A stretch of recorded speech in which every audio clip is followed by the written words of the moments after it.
Yan. Yan na lang ako kukuha. So demo natin tong ano, yung PK160A. Ayan, na welding machine, 2-in-1 at saka generator. So dito ka sir, tignan mo. So meron tayo ditong lever dito.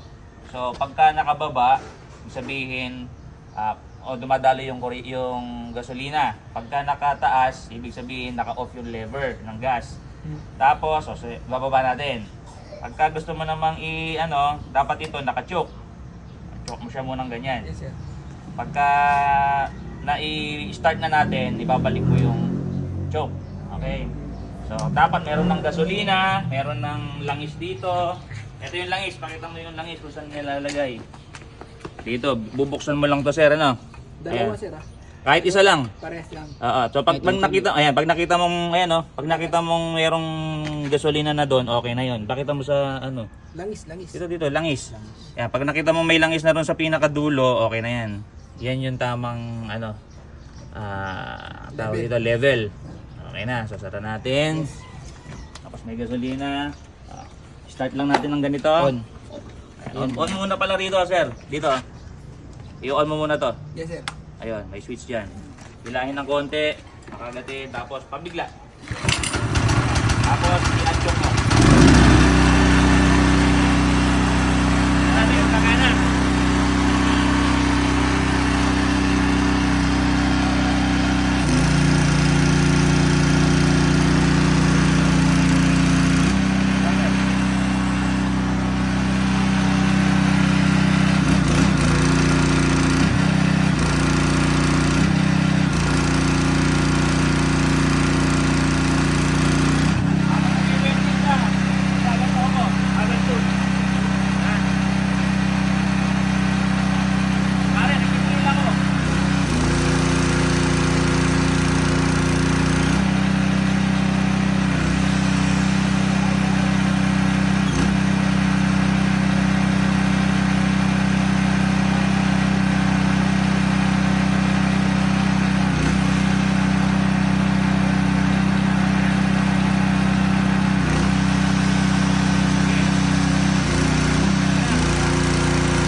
So magagamit nyo to pagka... Ops, huwag niyo pa hawakan yan.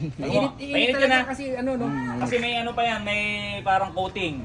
Oo. So yung yung parang dito, yung paint, musok. Yes, sir.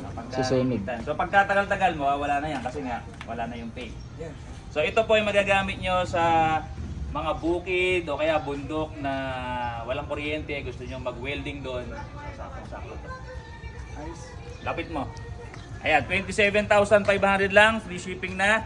Cash on delivery guys, ang dako ng Pilipinas. Sir, ano sasabi sir? Ayos. Kailangan ko to eh.